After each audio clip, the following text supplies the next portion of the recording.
Assalamualaikum. Selamat datang di channel Taufik Hidayat. Di sini saya akan menjelaskan mengenai ilmu teknik sipil. Jangan lupa komen, like, dan subscribe ya. Oke, langsung saja kita mulai materinya. Mulai dari analisa penampang. Analisa penampang. Penampang ini ada dua, yaitu yang pertama adalah tulangan tunggal,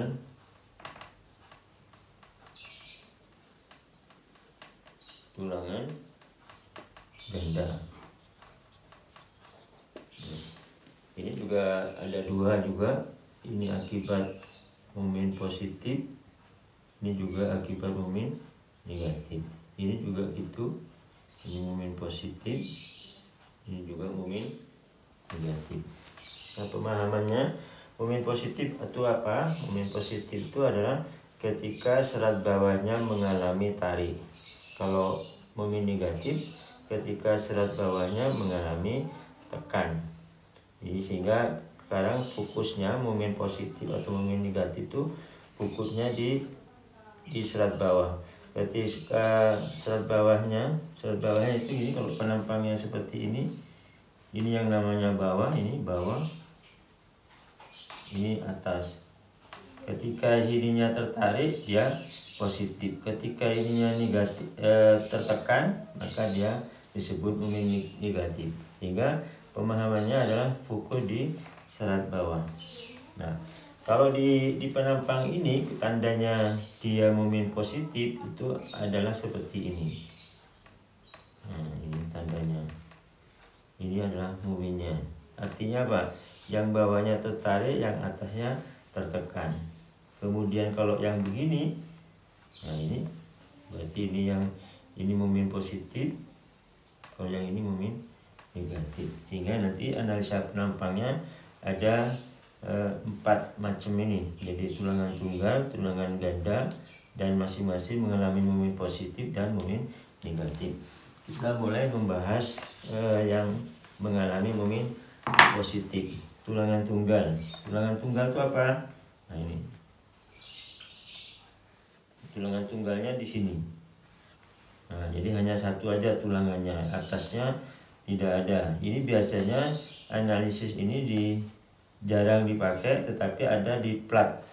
Sekarang plat itu sudah jadi beda. Sekarang kalau plat yang model seperti ini itu bisa dianalisis secara tunggal. Tapi karena sekarang ada yang tidak seperti ini, ada yang cuma lurus-lurus saja, maka ini hampir jarang dipakai. Tapi di teori tetap kita pahami. Sehingga ini adalah tulangan tunggal yang mengalami positif. Ini kalau mengalami positif seperti ini.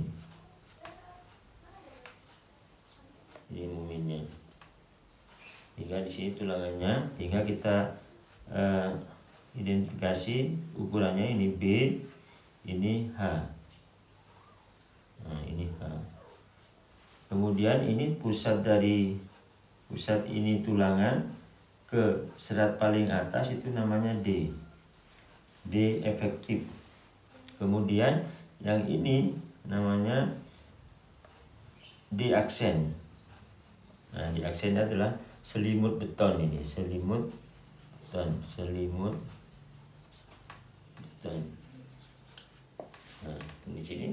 Nah, ini pemahaman awalnya itu harus dari sini, dari ukurannya dan lain sebagainya. Kemudian kita gambarkan ini. Gambarkan, kita tarik lurus. Ini juga kita tarik lurus. Nah, ini terjadi ada yang namanya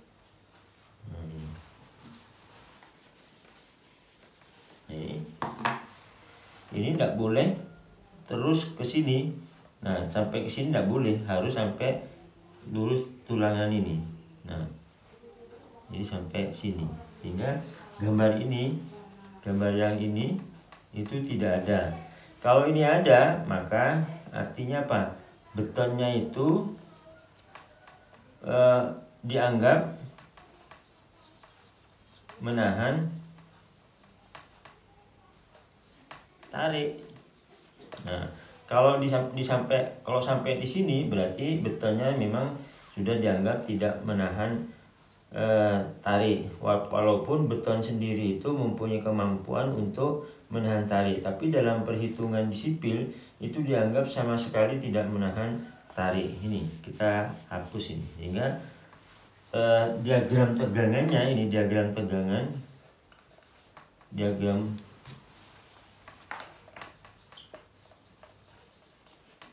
regangannya seperti ini. Di mana yang ini adalah sama dengan CU. Jadi regangan yang terjadi pada konkret yang ultimate tekan, hingga ini sama dengan 0,003. Nah, yang ini adalah regangan baja. Nah, sini ini yang terjadi, maka yang di sini namanya, nah ini namanya garis netral ini. Jadi pemahaman untuk bisa menguasai lebih lanjut, kita harus memahami secara basic ini. Ini garis netral. Garis netral ini batas antara yang mengalami tekan dan yang mengalami tarik. Nah, ini ada dua segitiga ini. Nah, di sini namanya, ini tingginya adalah C. Nah, ini ada C. Begitu kalau di sini berarti apa ini? Nah, ini C, karena ini dari sini sampai sini D, maka D dikurangi C. Nah, ini bisa kalian menggunakan perbandingan ini, perbandingan segitiga antara segitiga ini sama segitiga ini, hingga manfaatkan ilmu yang ada di matematik, yaitu perbandingan segitiga. Masih ingat kalau misalnya matematiknya seperti ini? Nah, ini untuk mencari yang ini itu bisa lebih gampang. Misalkan berapa ini, berarti ini banding ini sama dengan ini banding ini. Kalau saya kasih angka ini A, ini B, ini C, ini D, maka C banding D sama dengan A banding B. Nah, ini rumus ini selalu dipakai. Nanti rumus yang ada diturunkan dari sini itu nggak perlu dihafalkan, supaya kita bisa ngecek. Nah, ini kalau di bidang sipil seperti ini. Nah, kalau kita misalkan ini ternyata terjadi underinforce itu di bawah underinforce, ininya sudah leleh duluan. Nah, ini kelihatan nanti kalau pada saat membahas tulangan ganda. Ini tulangan tunggal hanya mengalami yang ini. Ini momen positif, ini momen positif. Nah, dari sini kita teruskan, lanjutkan ini.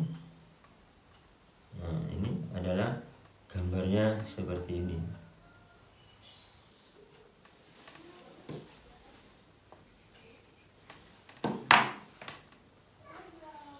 Nah, ini T. Ini T ini adalah tension, ini adalah yang compression.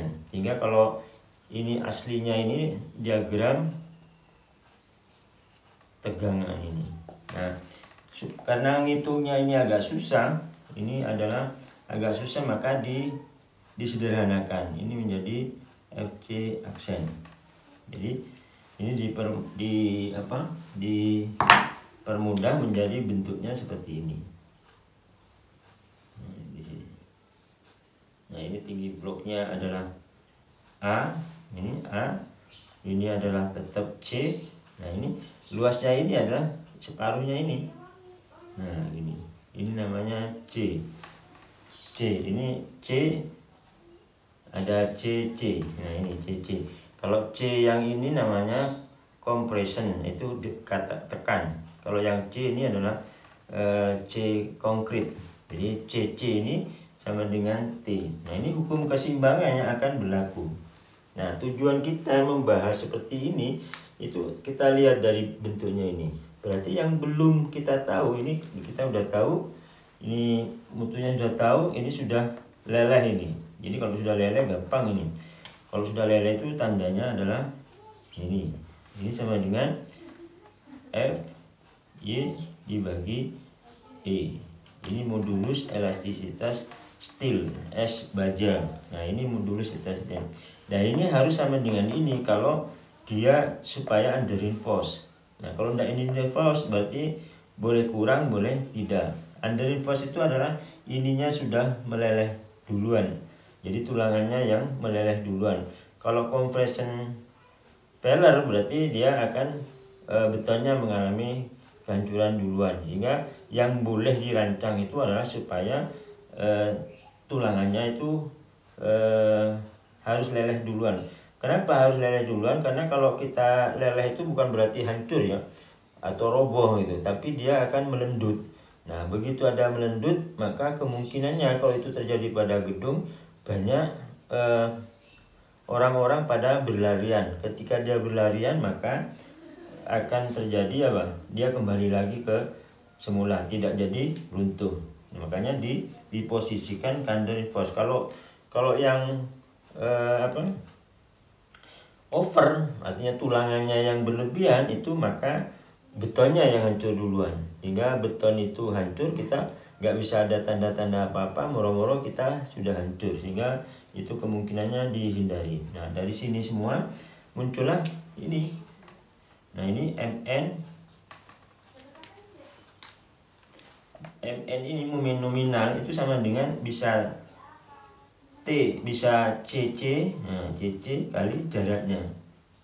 Nah, ini jaraknya ini bisa dihitung. Nah ini dari sini sampai sini itu adalah D. Nah, dikurangi setengah A. Jadi nggak usah diapalin. Bisa jadi di sini T kali D min setengah A. Karena hukum keseimbangan T sama dengan C.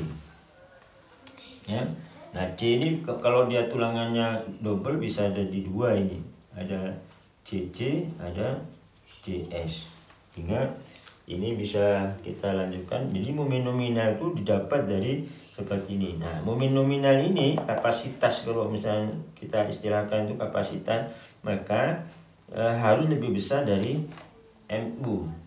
MN ini harus lebih besar dari MU. Nah, jika kita kapasitasnya itu menjadi lebih kuat ini, sehingga gampang. Nah yang menjadi permasalahan di sini, kita tahu bahwa ini B-nya sudah tahu, H sudah tahu, D sudah tahu. Yang belum ini adalah C. Nah, ini C. C ini harus kita cari, ya. C-nya ini harus kita cari. C-nya caranya gimana ya? Pakai perbandingan itu sama dengan apa? C. Nah ini banding. Kalau ini C dibanding ini, epsilon CU sama dengan ini T dibanding D min C. Nah ini D min C banding epsilon S. Nah kan supaya ini jadi under, maka ini ditulis epsilon Y. Ini kan kita tulis D min C banding epsilon Y. Sudah leleh. Jadi sudah leleh. Nah, sehingga C-nya ini bisa kita dapatkan.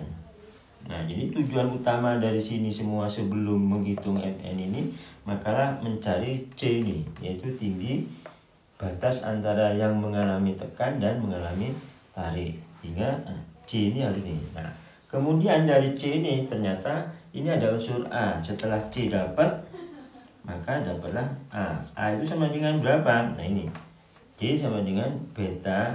Nah, beta kali C. Nah, beta ini tergantung dari mutu beton.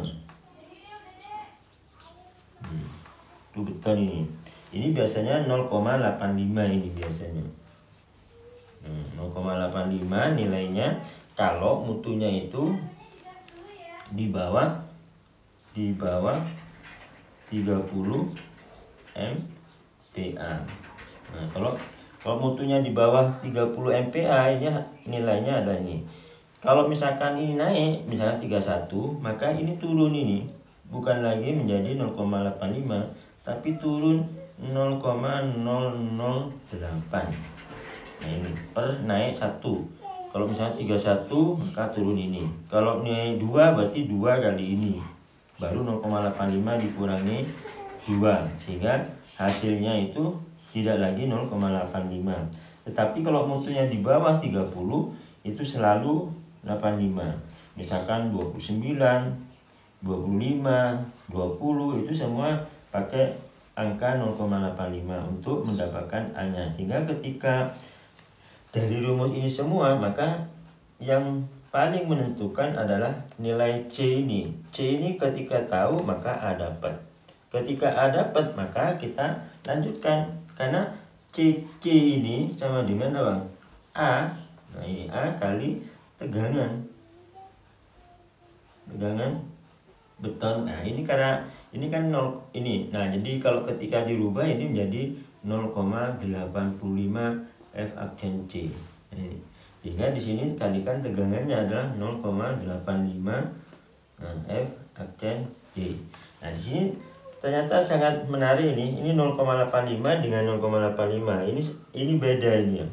Kalau ini adalah pengaruh mutu, kalau yang ini karena ekivalensi ini supaya luasan yang saya arsir biru ini itu harus sama dengan ini. Nah supaya hampir sama itu makanya panjangnya ini menjadi 0,85 F aksen C, yang tadinya F aksen C aja, jadi mutu bajanya itu. Nah mutu betonnya, sehingga ini menjadi ya, luas itu sama dengan ini. Nah ini 0, ini tegangannya ini. Nah sekarang luasnya ini. Luasnya adalah bawah ini. Kita tarik ke sini. Maka nah ini luasnya. Luasnya berapa? Jadi tingginya A, lebarnya B. Sehingga sini A-nya itu adalah A kali B. Nah rumusnya seperti ini. A kali B. Jadi luasnya A kali B. Ketika A-nya belum dapat, maka nggak bisa kita menentukan luasan ini. Sehingga kesimpulannya apa? CC-nya pun itu belum bisa kita tentukan. Makanya kata kunci pertama adalah menentukan C pakai perbandingan ini. Nah, kenapa? Karena ini sudah pasti, nah ini sudah pasti, ini sudah pasti, terus D-nya sudah pasti, maka C-nya bisa didapat. Nah, ini D itu sama dengan H dikurangi D aksen. Jadi D ini sama dengan H dikurangi D aksen. Sehingga harus menentukan selimut betonnya ini. Nah, selimut beton ini tergantung, biasanya 3-7 cm. Ini selimut betonnya ini. Tergantung dia apakah dia selalu berhubungan dengan tanah atau tidak. Kalau berhubungan dengan tanah harus mengambil minimal 5 cm menutup betonnya. Tetapi kalau dia di atas seperti biasa itu, maka kita ngambil sekecil mungkin supaya memanfaatkan dimensi yang ada ini. Sehingga bisa kita lakukan banyak hal sehingga mendapatkan semuanya ini. Nah kalau ini CC-nya, kemudian kalau T-nya sama dengan AS ini kali FI. Nah ini FI kalau sudah leleh. Kalau belum leleh berarti ini harus pakai FS. Nah, makanya kalau begitu pada saat menentukan C ini kita asumsikan bahwa ininya sudah leleh, tulangannya itu sudah leleh sehingga bisa diganti dengan epsilon Y. Nah nanti kita cek kembali setelah dapat C-nya itu, kita cek kembali apakah epsilon yang terjadi di sini ini itu lebih besar daripada epsilon Y apa tidak. Kalau lebih besar berarti asumsi kita awal adalah sudah benar, sehingga luasnya seperti ini. Nah ini tegangannya ini tergantung mutunya. Kalau dia mutunya misalkan pakai kita tulangannya ulir, maka dia mesti di atas 320 MPa. Itu harus di atasnya. Tapi kalau polos di bawahnya ini. Kemudian AS ini adalah luas tulangan ini. Luas tulangan ini kalau bisa dihitung sendiri, kalau diameternya gini, maka sama dengan 1/4 pi D kuadrat. Ya, D besar, D kecil ya tidak apa-apa. Ini 1/4 nih. Kalau misalnya jumlahnya 4, maka 4 kali ini. Kalau 5 kali luas ini. Ini menjadi luasnya tulangan. Sehingga tergantung berapa jumlahnya itu. Kita hitung satu-satu dulu. Kalau persatunya ini 1/4 pi D pangkat kuadrat.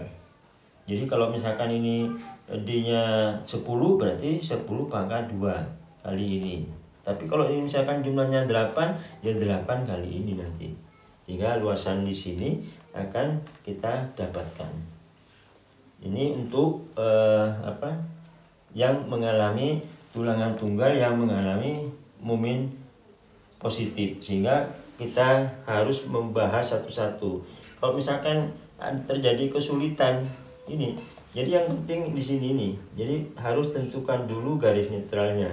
Kalau belum tahu, berarti belum bisa dihitung untuk langkah-langkah berikutnya. Sekian, saya kira gitu. Sampai ketemu di video berikutnya.